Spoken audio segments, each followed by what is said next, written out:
Muy buen día.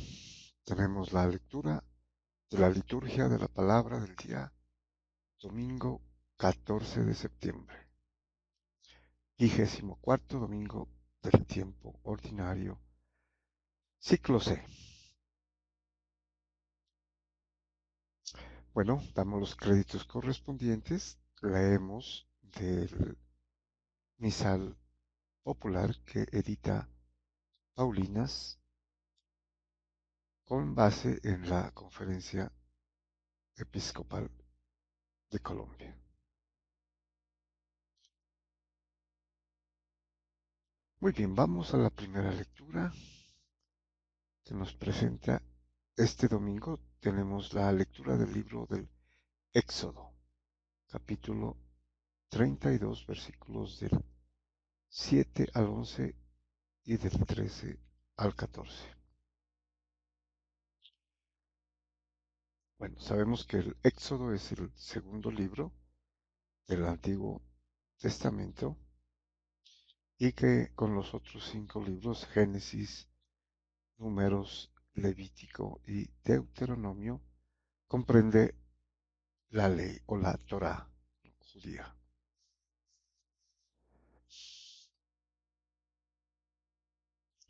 Muy bien, nos dice entonces el libro del Éxodo. En aquellos días el Señor dijo a Moisés: Anda, baja de la montaña, que se ha pervertido tu pueblo, el que tú sacaste de Egipto. Pronto se han desviado del camino que yo les había señalado. Se han hecho un becerro de metal, se postran ante él, le ofrecen sacrificios y proclaman: Este es tu Dios, Israel, el que te sacó de Egipto. Bueno, aquí tenemos entonces el caso del grave pecado del pueblo de Israel, que precisamente en la entrega de la ley, ¿no? Y el pacto que se había hecho Dios mismo con su pueblo, ¿no? En el monte Sinaí, esperando a Moisés, que estaba en la montaña y que bajaría con las tablas de la ley. El pueblo se cansó de esperar a Moisés y cometieron este pecado grave, que es la idolatría. Se hicieron un becerro de oro y se postraban, como dice aquí el Señor, se postran ante él, lo adoran y le ofrecen sacrificios, sacrificios animales, ¿no? De sangre, y proclaman: Este es tu Dios, Israel, el que te sacó de Egipto. O sea, completamente aborrecen a Dios aquí, ¿no? Y se conforman con un ídolo, o sea, un Dios falso.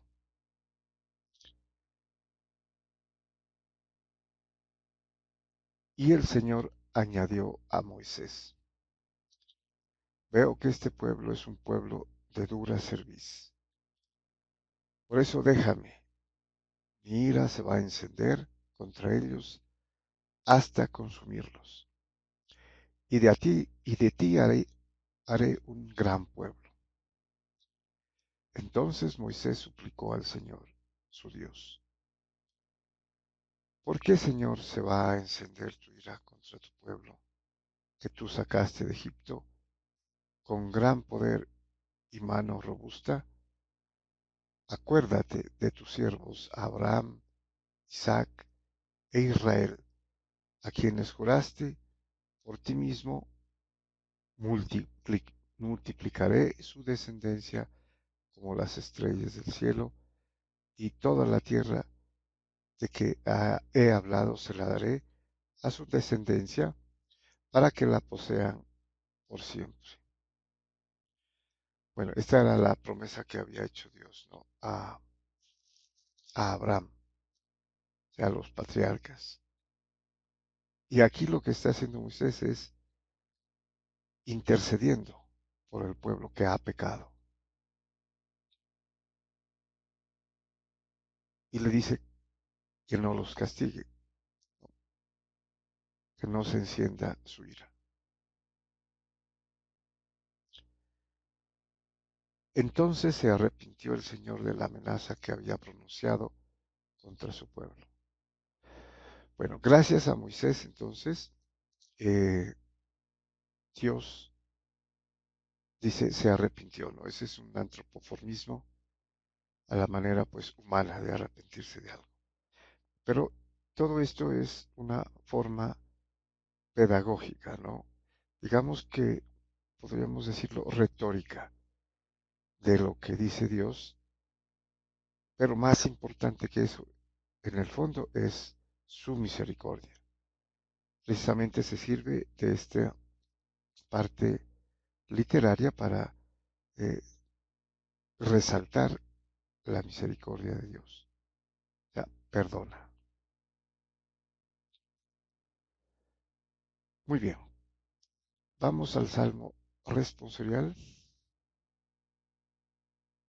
Tenemos el Salmo 51, que es el famoso Miserere, compuesto por el rey David, y cuyo responso es, me levantaré, me pondré en camino a donde está mi Padre. Bueno, que es tomado de este mismo capítulo en la parábola del Hijo Pródigo, en el capítulo 15 de San Lucas que vamos a leer, ¿no?, en el Evangelio. Muy bien, eh, habría que recordar que este salmo lo compuso el rey David después de que el profeta Natán, ¿no?, le censurara su pecado. O sea, el adulterio con Betsabé y el asesinato intelectual de Urías, el hitita, que era el esposo de Betsabé, precisamente. Y aquí David expresa su más sentido arrepentimiento y pide perdón, ¿no? O sea, digamos que es un salmo penitencial.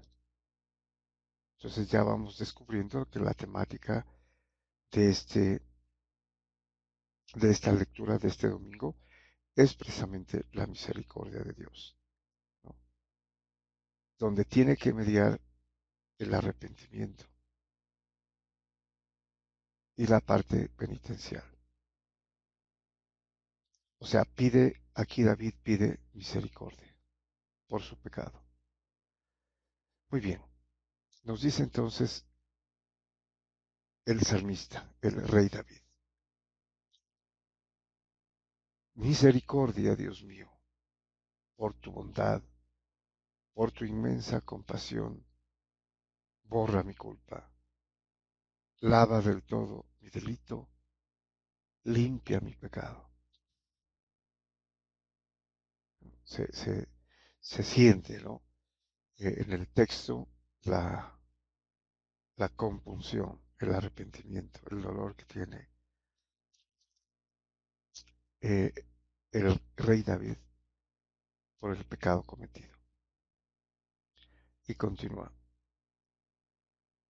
Oh Dios, crea en mí un corazón puro, renuévame por dentro con espíritu firme.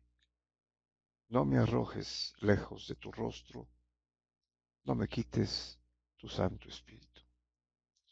Bueno, aquí como el rey David era profeta, ¿no?, ungido, ¿no?, por todos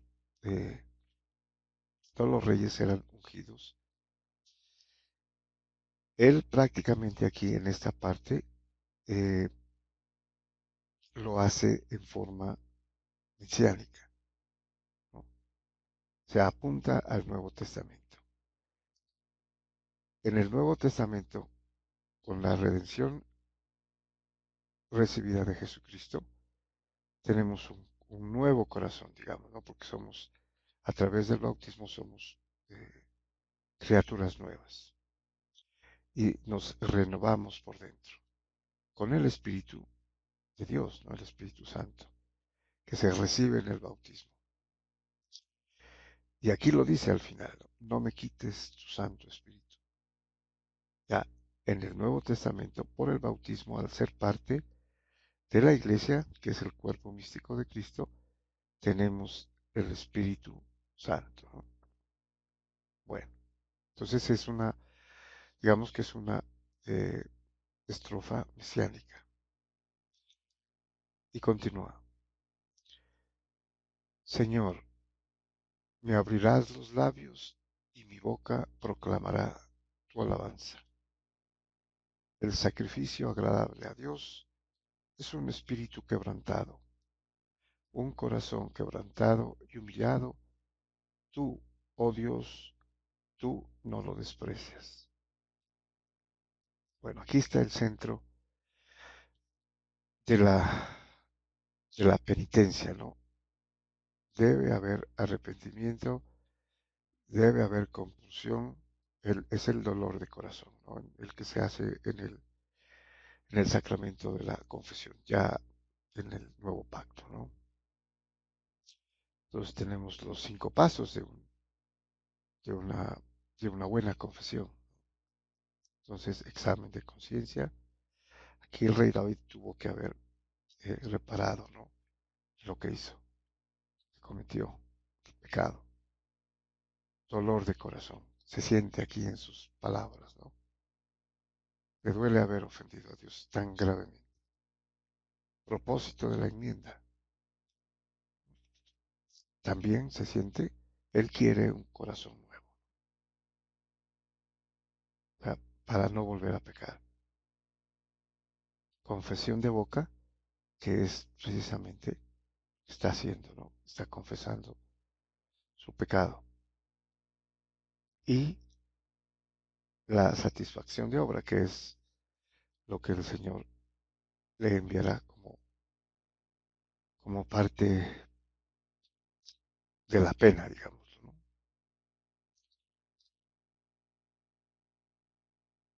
Que es la muerte del Hijo. Muy bien. Pasamos a la segunda lectura. Tenemos la lectura de la primera carta del apóstol San Pablo a Timoteo, capítulo 1, versículos del 12 al 17. Muy bien. Nos dice entonces San Pablo, dirigiéndose a, a Timoteo. Querido hermano, doy gracias a Cristo Jesús, Señor nuestro, que me hizo capaz, se fió de mí y me confió este ministerio. A mí, que antes era un blasfemo, un perseguidor y un insolente. Pero Dios tuvo compasión de mí, porque no sabía lo que hacía, pues estaba lejos de la fe. Sin embargo, la gracia de nuestro Señor sobreabundó en mí junto con la fe y el amor que tiene su fundamento en Cristo Jesús. Bueno, aquí el centro es la misericordia, ¿no? La misericordia que Dios otorgó a Saulo, que perseguía a la iglesia, ¿no? Que luego se llamará Pablo, San Pablo. Y en la aparición del camino a Damasco se le apareció. Y este fue el inicio de su conversión. Y se hará el predicador por excelencia, ¿no? Del Evangelio, del reino de Dios y de la iglesia. Por eso dice, pero Dios tuvo compasión de mí, tuvo misericordia, porque no sabía lo que hacía, que es el tema también en la muerte de Jesucristo, ¿no? Cuando el Señor dice, perdónalos porque no saben lo que hacen. Muy bien. Y continúa. Es palabra digna de crédito y merecedora de total aceptación que Cristo Jesús vino al mundo para salvar a los pecadores, y yo soy el primero. Pero por esto precisamente se compadeció de mí, para que yo fuese el primero en el que Cristo Jesús mostrase toda su paciencia y para que me convirtiera en un modelo de los que han de creer en Él y tener vida eterna. Bueno, entonces aquí San Pablo está diciendo que Cristo, ¿no?, tuvo compasión, tuvo paciencia para que lo convirtiera en modelo de los como el que habían de creer en Él, porque fue el predicador de los gentiles, ¿no? Y para que tengan vida eterna. Y termina: al Rey de los siglos, inmortal, invisible, único Dios, honor y gloria por los siglos de los siglos. Amén. Esta última es una doxología, ¿no? O sea, la parte final de una liturgia, de una oración litúrgica, que era precisamente y muy probablemente de las primeras que se tenían en la iglesia primitiva. O sea, prácticamente esto no necesariamente sería de San Pablo, sino que él lo tomó de la liturgia que ya estaba puesta en escena, ¿no?, en la iglesia primitiva, con los apóstoles. Muy bien, y pasamos al Evangelio. Tenemos el Evangelio según San Lucas, capítulo 15, versículo del 1 al 32. Y su título temático: ¿habrá más alegría en el cielo por un solo pecador que se convierta? Muy bien, estas tres parábolas que siguen son bastante conocidas, especialmente la tercera, que es la del hijo pródigo. También muy famosa, ¿no? Creo, según muchos exégetas y conocedores de la Biblia, es la parábola más hermosa, precisamente porque encarna la misericordia de Dios. Muy bien, nos dice San Lucas: en aquel tiempo solían acercarse a Jesús todos los publicanos y los pecadores a escucharlo. Aquí también es importante observar en el texto que dice todos, ¿no? Posiblemente sea una hipérbole. Todos los publicanos y los pecadores a escucharlos. Digo posiblemente porque no se descartan. Todos son todos.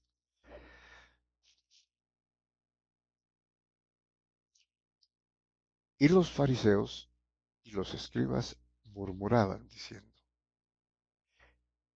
ese acoge a los pecadores y come con ellos.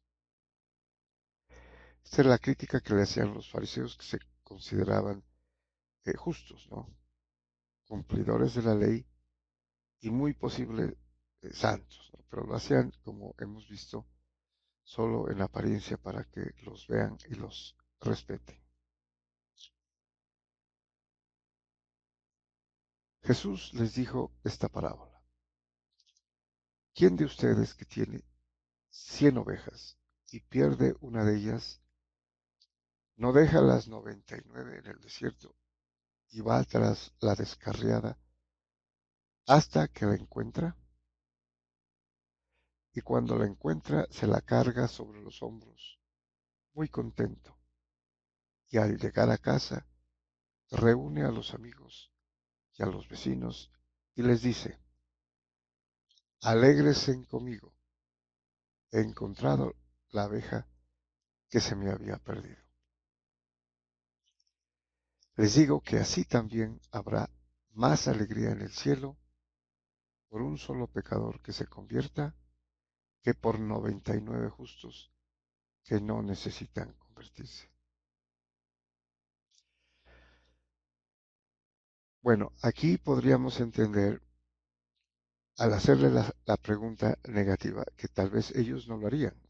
Ellos posiblemente dirían, bueno, que se pierda una, pero yo tengo las 99.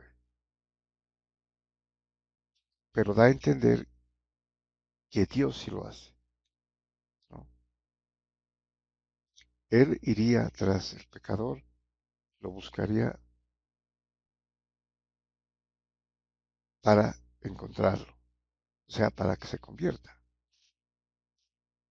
Aquí la oveja perdida se refiere a los pecadores. Y cuando lo encuentra, se, se alegra y hace una reunión, ¿no?, con los amigos y vecinos, prácticamente fiesta, ¿no? Alégrense conmigo. Y así les dice que por un solo pecador que se convierta, habrá más alegría en el cielo que por 99 que no necesitan convertirse. No dice que no los ame, no, sino que están a salvo. Pero la misericordia de Dios va es a los pecadores, a los que andan extraviados, que alegóricamente aquí están representados por la oveja perdida. Y continúa. ¿O qué mujer que tiene 10 monedas, si se le pierde una, no enciende una lámpara y barre la casa y busca con cuidado hasta que la encuentra? Y cuando la encuentra, reúne a las amigas y a las vecinas y les dice, alégrense conmigo, he encontrado la moneda que se me había perdido. Les digo que la misma alegría tendrán los ángeles de Dios por un solo pecador que se convierta. Bueno, en esta parábola, en otras versiones, eh, utiliza el dracma, ¿no?, que es una moneda equivalente a un denario, como ya lo hemos manifestado, el valor de un día de trabajo.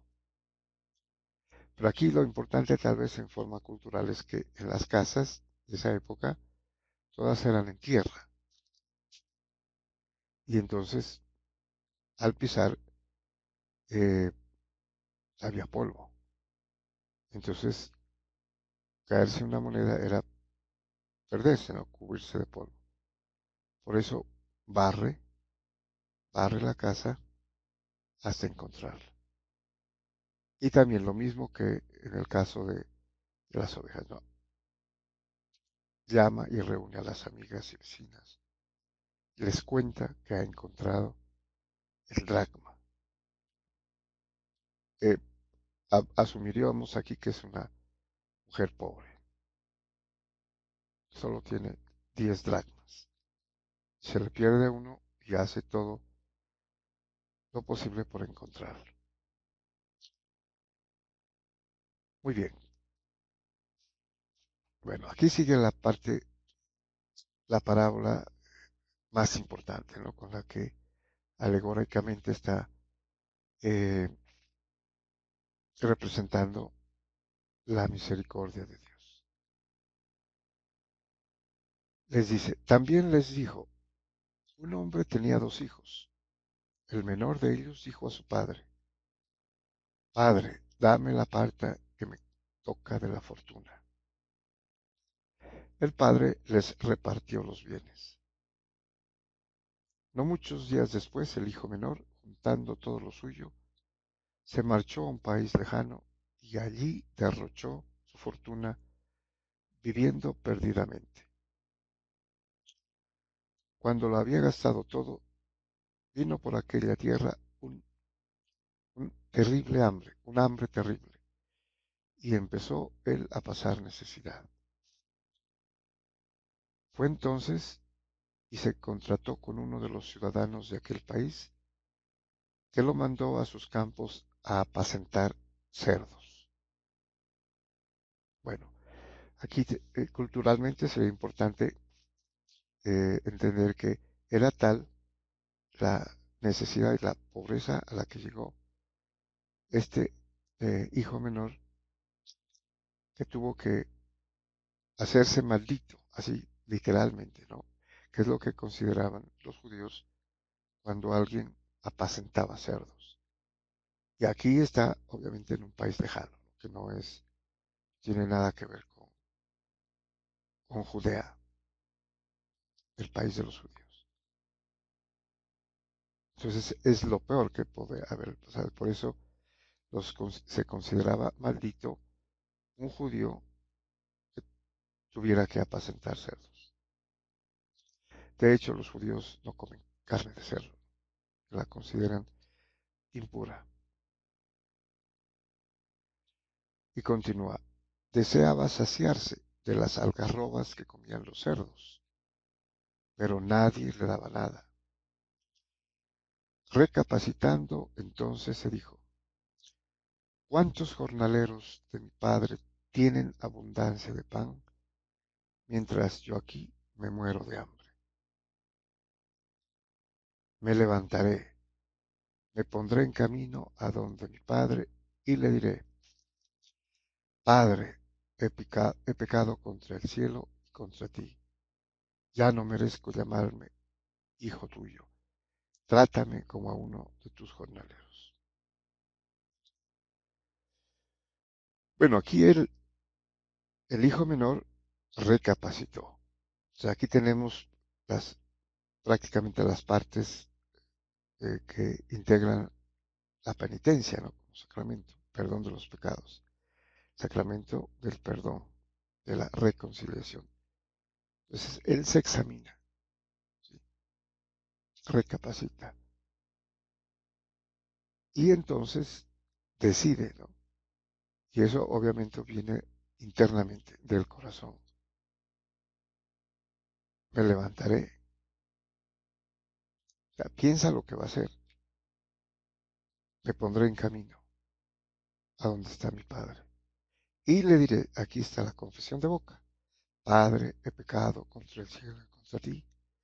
Ya no merezco llamarme hijo tuyo. Trátame como uno de tus jornaleros. Que sería la penitencia, ¿no? Ya ser tratado como un jornalero más.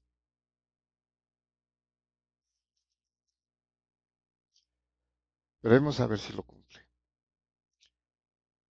Se levantó y vino donde estaba su padre. Cuando todavía estaba lejos, su padre lo vio y se le conmovieron las entrañas. Y echando a correr, se le echó al cuello y lo cubrió de besos. Bueno, aquí podríamos hacer un ejercicio de inferencia, ¿no? El hijo regresó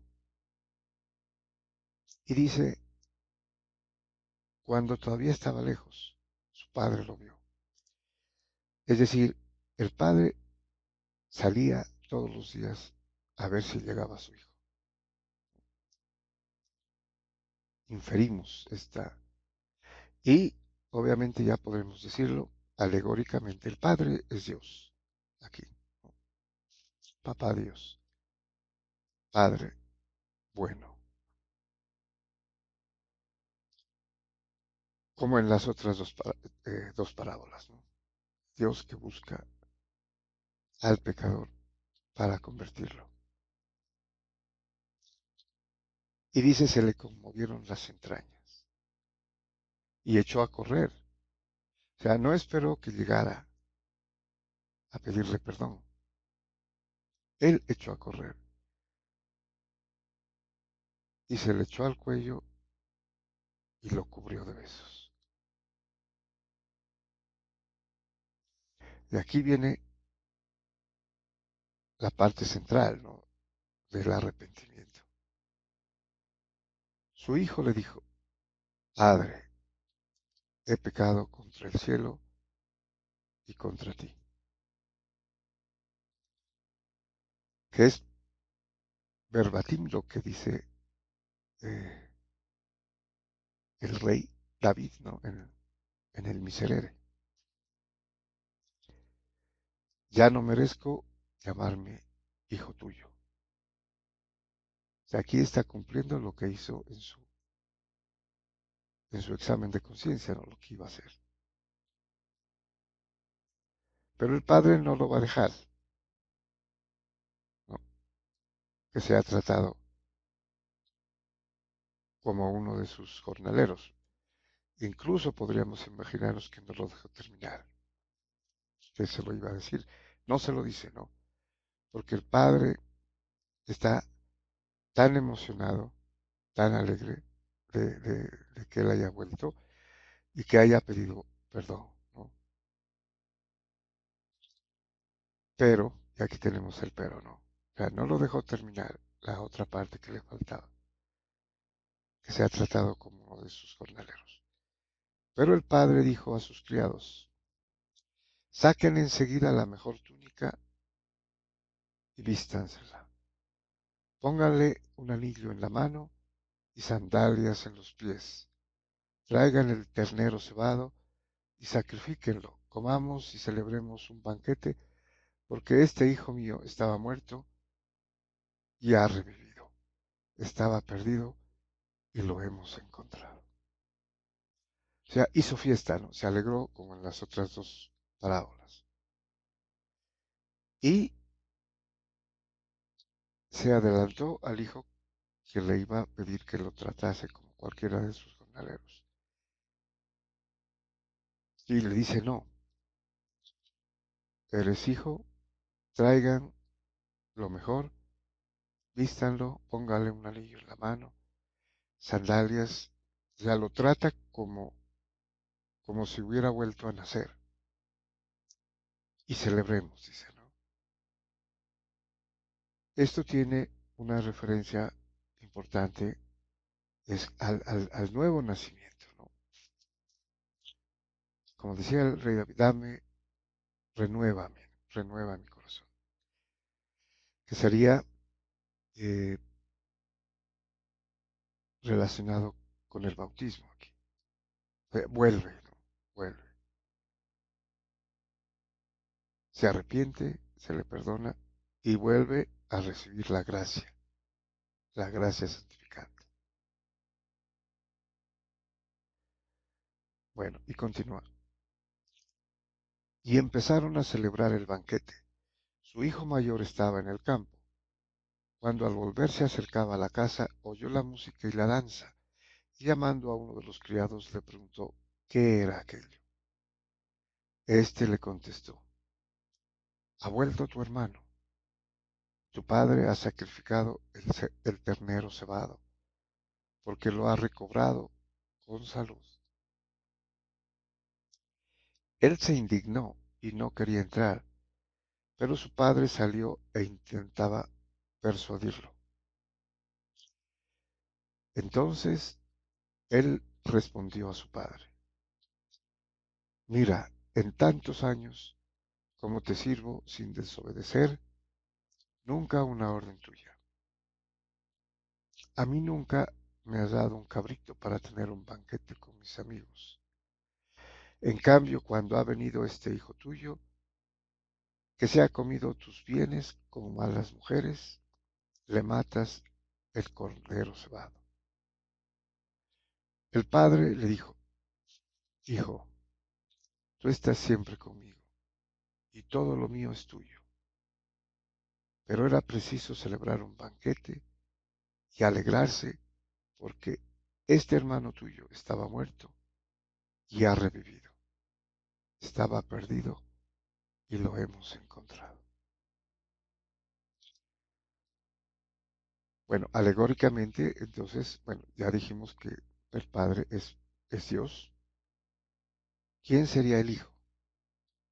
El Hijo, obviamente, los pecadores que se extravían, que pueden ser cristianos, ¿no? Que se extravían, que dejan la iglesia, pero que vuelven, ¿no? Y son perdonados. Y el Hijo mayor podrían ser los cristianos justos que no han renunciado a la iglesia. Pero aquí también es importante lo que le dice, ¿no? Se siente celos de él. Y aquí precisamente es la misericordia de Dios, que no se entiende.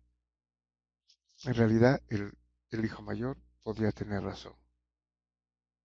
Pero es tanta la misericordia de Dios para con los pecadores, ¿no? No para con los justos, para con los pecadores. Porque los justos ya, a menos que caigan, tienen ganada, ¿no? el, el premio, anticipadamente, la vida eterna. Pero lo que dice el Padre al final es importante. Estaba perdido, o sea, condenado, ¿no? Y lo hemos encontrado. Se ha salvado. Vuelve a la familia de Dios.